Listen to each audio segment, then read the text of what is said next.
7 শ্রেণীর ব্যক্তিকে আল্লাহ তাআলা আরশের নিচে ছায়া দিবেন কিয়ামতের দিন, যেদিন সে ছায়া ছাড়া আর কোনো ছায়া থাকবে না। এর মধ্যে 1 শ্রেণীর ব্যক্তি রজুলুন তাসাদ্দাকা বিসাদাকা ফাআখফাহা হাত্তা লা তা'লামু শিমালুহু মা তুনফিকু ইয়ামিনুহু। 1 শ্রেণীর ব্যক্তি, 7 শ্রেণীর মধ্যে 1 শ্রেণীর ব্যক্তি যারা আরশের নিচে ছায়া পাবে, যে ব্যক্তি গোপনে দান করে। কত গোপনে?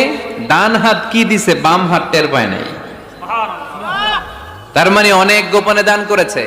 এই গোপনে দান করলে খুশি হয় কে? আল্লাহ। আল্লাকা সিররুন ইনদাল্লাহ বাইনাকা আনতা ওয়া বাইনাল্লাহ আল্লাকা সাদাকাতুন তাখফা লা ইয়ালামুহা ইল্লাল্লাহ আল্লাকা সিররুন ইনদাল্লাহ বাইনাকা আনতা ওয়া বাইনাল্লাহ আল্লাকা সাদাকাতুন তাখফা লা ইয়ালামুহা ইল্লাল্লাহ। সুবহানাল্লাহ পড়ে। আল্লাকা সিররুন ইনদাল্লাহ, তোমার আর তোমার রবের মাঝে গোপন কোন ডিলিংস আছে কি, যেটা তুমি আর তোমার রব শুধু জানো? তোমার জীবনে এমন গোপন দান আছে নাকি যেটা আল্লাহ ছাড়া কেউ দেখেনি? ওই দানগুলোরে পছন্দ করে কে? আল্লাহ।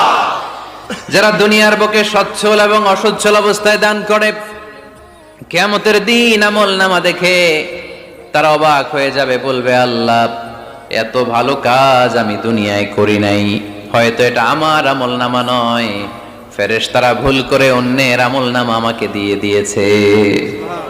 আল্লাহ বলবেন না আমার ফেরেশতারা ভুল করে না। ফেরেশতারা ভুল করে নাকি? তোমার আমল নামাই তোমার হাতে পৌঁছেছে। দানকারী বলবে আল্লাহ এত ভালো কাজ আমি করি নাই, কি করে এত আমলের পাহাড়? আল্লাহ বলবে ওই যে আমার খুশির জন্য, আমার ভালোবাসায় দুনিয়ার বুকে যে তুমি দান করেছো, ওই দানের সওয়াবটাকে পাহাড় পরিমাণ বড় করে আমি আল্লাহ নিজ দায়িত্বে তোর আমল নামায় ঢুকিয়ে দিয়েছি। সেই বুখারীর বর্ণনা, কামা ইউরাব্বি আহাদুকুম ফুলুয়াহু, তোমরা তোমাদের গাভী যেমনে পালো। বাছুর পালন কারা কারা দেখি? মাশাআল্লাহ, অনেক গরু টরু আছে তো এলাকায়। ছাগল পালন কারা কারা? ওট পালন কারা কারা দেখি? ওট নাই তো আল্লাহ রাসূল সাল্লাল্লাহু আলাইহি ওয়াসাল্লাম বললেন তোমরা যেমনি ওটের বাচ্চা পালো, বাছুর পালো, পেলে পুষে যেমনি বড় করো, তোমার ওই ছোট্ট দান, ওই দানটা যেহেতু আমার খুশির জন্য দিয়েছিলা, ওইটারে আমি পালছি। তোমরা যেমনি বাছুর পালছো, আমি আল্লাহ তোমার ছোট্ট দানের সওয়াবটাকে পেলেছি, পেলে পুষে ইয়া বড় উহুদ পাহাড়ের সমান করে এরপরে তোমার আমল নামায় উঠাইয়া দিছি। তাহলে মুত্তাকি বান্দার প্রথম গুণ, তারা দান করে, সর্বাবস্থায় দান করতে হবে। ফিস সাররা, সুখের সময়ও করব, ওয়াফিদ দাররা, দুঃখের সময়ও করব। সুখের সময় যদি আমি বছরে 10,000 টাকা দান করি, দুঃখের সময় 10 টাকা তো দিতে পারবো। কথা বোঝে নাই বোধহয়? কষ্টের সময় অল্প দিব, কিন্তু দেয়ার ধারাবাহিকতাটা আমরা চালিয়ে যাব। পারা যাবে? এজন্য আল্লাহ বললেন আল্লাযীনা ইউনফিকুনা ফিস সাররাই ওয়াদ দাররাই ওয়াল কাযিমিনাল গায়যা ওয়াল আফিনা আনিন নাস ওয়াল্লাহু ইউহিব্বুল মুহসিনিন। সুবহানাল্লাহ। আমার মুত্তাকি বান্দাদের প্রথম বৈশিষ্ট্য, ইউনফিকুনা ফিস সাররাই ওয়াদ দাররা, সুখে দুঃখে, সচ্ছল কিংবা অসচ্ছল যে অবস্থায় থাকুক না কেন, তারা আমার রাস্তায় দান করে। দান করলে খুশি হয়ে যায় কে? আল্লাহ। সাদাকা করলে আপনারে পছন্দ করবে কে? আল্লাহ। যাকাত দিলে পছন্দ করে কে? আল্লাহ। দে যাকাত, দে যাকাত, তোরা দে রে যাকাত, দে যাকাত, দে যাকাত, তোরা দে রে যাকাত, তোর দিল খুলবে পরে আগে খুলুক হাত, দে যাকাত, দে যাকাত, তোরা দে রে যাকাত। পড়েন আমিন। দিল পরে খুলবে, আগে হাত খুলতে হবে। উপরের হাত নিচের হাতের চাইতে সেরা। যে ব্যক্তি নেয় তারে আল্লাহ পছন্দ করে না, যে ব্যক্তি দেয় তারে ভালোবাসে কে? আল্লাহ। আল্লাযীনা ইউনফিকুনা ফিস সাররাই ওয়াদ দাররা, আমার মুত্তাকি বান্দারা সুখে দুঃখে সচ্ছল অসচ্ছল উভয় অবস্থায় আমার রাস্তায় দান করে। তার মানে মুত্তাকি যদি নিজেকে মুত্তাকি হিসেবে এস্টাবলিশ করতে চান, দান করার ধারাবাহিকতাটা অব্যাহত রাখতে হবে, থামানো যাবে না। একটা সময় ভালো যাচ্ছে আমার, বেশি করে দিচ্ছি, আবার সময় খারাপ যাচ্ছে, কম করে দিব, কিন্তু দিব। দেওয়ার ধারাবাহিকতা থামানো যাবে? কেউ এসে আপনার কাছে চাচ্ছে, এই যে আপনি দিতে পারতেছেন, এই তৌফিকটা দিল কে? প্রাইভেট কারে চড়ে চড়ে আপনি ঘুরে বেড়ান, জ্যামে গাড়ি আটকালে গ্লাসে এসে নক করে, পথবঞ্চিত শিশুরা আহা খেতে পায় না, বৃষ্টিতে ভিজে, ভাঙা একটা থালা নিয়ে স্যার 2টা টাকা দেন। অনেকে ধমক দিয়ে তাড়িয়ে দেয়। এই যে আপনি ধমক দিছেন, ওরে প্রাইভেট কারে বসাইতে পারে কে? আপনার হাতে ভাঙ্গা থালা দিয়ে রাজপথে নামায় দিতে পারে কে? এজন্য আল্লাহ বললেন, আমি দেয়ার মালিক, তুমি দাও, তুমি দিলে তোমার হাত আমি ভরে দেব। আল্লাহু আকবার। এটা বুঝা গেছে না? মনে থাকবে কতক্ষণ? হ্যাঁ, কালকে ভুলে যাবে কে? আজীবন? হ্যাঁ, আজীবন মনে থাকবে? মনের কান দিয়ে শুনতে হবে। এই কান না, মনেও একটা কান আছে, ওই কান দিয়ে শুনলে ভুলবেন না। তাহলে মুত্তাকিদের প্রথম বৈশিষ্ট্য, যেহেতু আমরা মুত্তাকি হয়ে ফিরে যেতে চাই, মুত্তাকিদের প্রথম বৈশিষ্ট্য আমরা জানলাম, যারা সুখে দুঃখে কি করে? দান করলে বাড়ায় দেয় কে? ধৈর্য রাখলে নতুন কিছু পাওয়া যায়? ওটা ছেড়ে দেন, ওটা দিয়ে দেন, তাহলে নতুন কিছুর ব্যবস্থা করবে কে? তাহলে এটা বুঝে ফেলছেন না? হজম হয়েছে? হজম, এটার হজম করে ফেলেন। হয়ে গেছে গা? সারাদিনের জন্য তো তুই আমার ওয়াসওয়াসা থেকে বেঁচে গেলি, আজকের সারাদিনের জন্য তোরে আমি হারালাম, আজকের সারাটা দিন আল্লাহর পক্ষ থেকে প্রোটেকশন নিয়ে তুই বেঁচে গেলি, আজকের জন্য যা, কালকে তোরে আমি ধরবো। এজন্য এই দোয়াটা পড়ার দরকার আছে না? আউযু বিল্লাহিল আযীম ওয়া বিওয়াজহিল কারীম ওয়া সুলতানিহিল কাদীম মিনাশ শাইতানির রাজীম। 4টা বাক্যের দোয়া। মুখস্থ করতে কষ্ট হলে যে ইউটিউবে চলে যাবে আজকেই, ওখান থেকে শুনে আপনারা মুখস্থ করে নেবেন, এই দোয়াটা পড়বেন, তাহলে ওই দিনের জন্য শয়তানের ওয়াসওয়াসা, টেম্পটেশন, প্রভোকেশন থেকে আপনি আল্লাহ তাআলার প্রোটেকশনে চলে গেলেন। সুবহানাল্লাহ পড়েন। তারপর আল্লাহর হাবিব বললেন, ঢোকার আগে আমারে সালাম দাও। পড়বেন, আসসালামু আলাইকা আইয়ুহান নাবিয়্যু ওয়া রাহমাতুল্লাহি ওয়া বারাকাত। এই 2টা জিনিস যখন করে ফেললেন, তখন ডান পা দিয়ে পড়বেন, আল্লাহুম্মা আফতাহ লি আবওয়াবা রাহমাতিক। সুবহানাল্লাহ পড়েন। আল্লাহুম্মা আফতাহ লি, ও আল্লাহ আমার জন্য তুমি খুলে দাও, আবওয়াবা রাহমাতিক, তোমার রহমতের দরজা। তার মানে মসজিদে ঢুকলে রহমত পাওয়া যায় কি যায় না? মসজিদে ঢুকলে পাওয়া যায় রহমত, মসজিদের বাইরে রহমতের কথা আল্লাহ বলে নাই, মসজিদের ভিতরে রহমত। কোথায় রহমত? কোথায়? মসজিদের ভিতরে রহমত আছে না?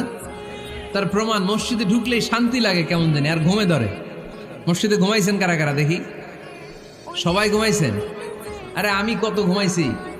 জুমার নামাজের সময় যে কি ঘুম আসে, আসে আসে, কমন পড়ছে, একেবারে কমন পড়ে গেছে, ঘুম আসে। কারণ রহমত, রহমতের ঝিরি ঝিরি বাড়ি ধারা আল্লাহ তাআলা আরশের উপর থেকে নাজিল করতে থাকে, আর এই রহমতের কারণে হৃদয়টা প্রশান্ত হয়ে যায়, অনেকের ঘুমও চলে আসে, ঠিক কি না? এজন্য আল্লাহুম্মা আফতাহ লি আবওয়াবা রাহমাতিক, ও আল্লাহ তোমার রহমতের দরজাগুলো আমার জন্য খুলে দাও। এই দোয়া পড়লে রহমতের দরজা খুলে দেয় কে? আবার মসজিদ থেকে যখন বের হবেন তখন কোন পা দিয়ে? জোরে বলেন।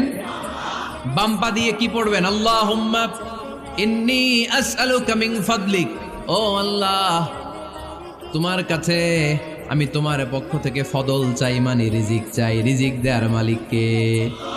তার মানে খুব সোজা সাপটা কথা হচ্ছে, মসজিদের ভিতরে পাওয়া যায় রহমত, আর বাইরে পাওয়া যায় ফদল বা রিজিক। বাইরে পাওয়া যায় কি? রিজিক। মসজিদের ভিতরে রিজিক আছে, তার মানে সারাদিন মসজিদে বসে থাকলে রিজিক মিলবে।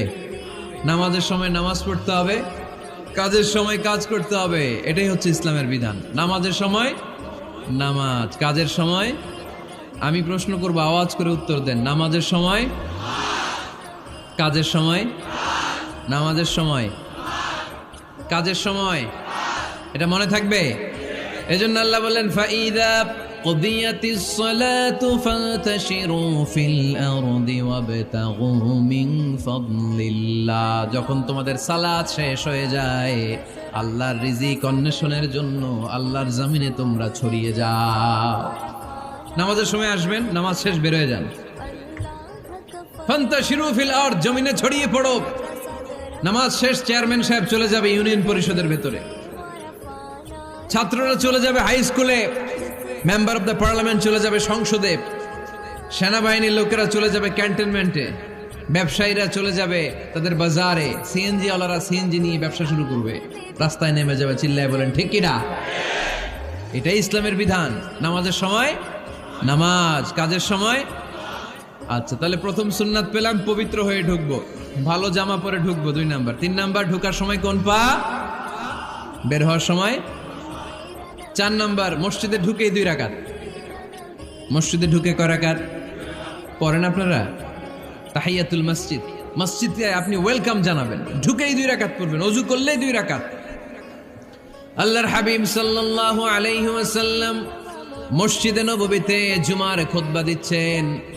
খুতবা চলাকালীন সময়ে এক সাহাবী এসে মসজিদের মধ্যে বসে পড়লেন।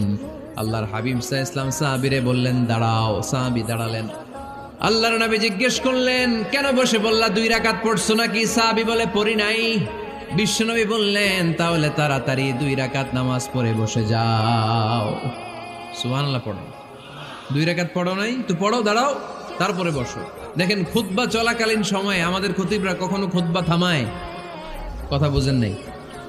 জুমার খুতবা আপনারা শুনেন না? খুতবা চলতেছে, ওই মুহূর্তে ইমাম সাহেবরা কখনো খুতবা থামায়? মাঝখানে কোনো ঝামেলা হলে থামায় না।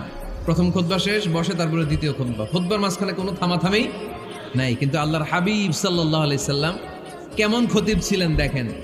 আল্লাহর হাবিব সাল্লাল্লাহু আলাইহি সাল্লামের খুতবা দেওয়ার স্টাইল এন্ড অ্যাটিটিউড এবং আমাদের খুতবা দেওয়ার স্টাইল এন্ড অ্যাটিটিউড, আল্লাহ রাসূল সাল্লাল্লাহু আলাইহি সাল্লামেরটা কত প্রাণবন্ত ছিল। আল্লাহ রাসূল সাল্লাল্লাহু আলাইহি সাল্লাম সোসাইটি ওরিয়েন্টেড একজন পার্সোনালিটি ছিলেন, সমাজের মানুষ কেন্দ্রিক, খুব সামাজিক ছিলেন আল্লাহ রাসূল সাল্লাল্লাহু আলাইহি সাল্লাম। তিনি দেখলেন একজন বসে পড়ছে, উনি খুতবা থামায় দিলেন। জুমার খুতবা থামায় বললেন এই নামাজ পড়ছো না, পড়ো 2 রাকাত পড়ো। আবার খুতবা শুরু করলেন। সুবহানাল্লাহ পড়বেন না? একবার তিনি খুতবা দিচ্ছেন, দেখলেন আল্লাহ রাসূল সাল্লাল্লাহু আলাইহি ওয়াসাল্লামের 2 জন নাতি হাসান আর হুসাইন রাদিয়াল্লাহু তাআলা আনহুমা, ছোট্ট মানুষ, কাতারের ভিতরে ঢুকে কোন সাহাবী টুপি টান দেয়, কারো পাগড়ি ধরে টান দেয়, একজন এদিকে দৌড় দেয়, আরেকজন ওদিকে দৌড় দেয়। মসজিদে একটা ডিস্টার্ব হচ্ছে। আল্লাহর হাবিব সাল্লাল্লাহু আলাইহি ওয়াসাল্লাম খুতবা থামিয়ে দিলেন, মিম্বার থেকে নেমে আসলেন, 2 নাতিকে 2 হাতে ধরলেন, ধরে আস্তে করে জান্নাতের এই 2 সর্দারকে নিয়ে মিম্বারের উপরে দাঁড়ালেন। এই হাতে এই নাতি, ওই হাতে আরেক নাতি। এরপর দাঁড়িয়ে দাঁড়িয়ে তিনি বাকি খুতবা দিলেন। পড়েন সুবহানাল্লাহ। কত প্রাণবন্ত খুতবা। উনিও খুতবা দিতেন, আমরাও খুতবা দেই। আল্লাহর হাবিব সাল্লাল্লাহু আলাইহি ওয়াসাল্লাম খুতবা দিচ্ছেন, এক সাহাবী এসে বলল ইয়া রাসূলুল্লাহ, মদিনায় দুর্ভিক্ষ, বৃষ্টি নাই, আপনি বৃষ্টির দোয়া করেন। রাসূল সাল্লাল্লাহু আলাইহি ওয়াসাল্লাম খুতবা থামায় দিলেন, থামায় দিয়ে দোয়া শুরু করলেন। আল্লাহুম্মা আসকিনা গাইসান মুগীসান মারিআন মুরিআন নাফিআন গায়রা দার আজিলান গায়রা আজল। আল্লাহ উপকারে বৃষ্টি দেন, যে বৃষ্টিতে আমাদের ফসল জন্মাবে, সবুজ ঘাস লতা পাতা জন্মাবে, আমাদের গবাদি পশুর রিজিক বাড়বে, এরকম উপকারে বৃষ্টি আমাদেরকে দিয়ে মদিনাটারে ধন্য করে দেন। বৃষ্টি শুরু হলো, জুমাবার বৃষ্টি, শনি রবি সোম মঙ্গল বুধ বৃহস্পতি শুক্র, টানা 7 দিন বৃষ্টি। এবার বৃষ্টির চোটে মদিনায় বন্যা হয়ে গেছে। এতদিনে দুর্ভিক্ষ, এতদিনে কি? এখন বৃষ্টির বরকতের দোয়া করছে, বৃষ্টিতে এবার বন্যা। যেই সাহাবী বৃষ্টির জন্য দোয়া করতে বলেছিলেন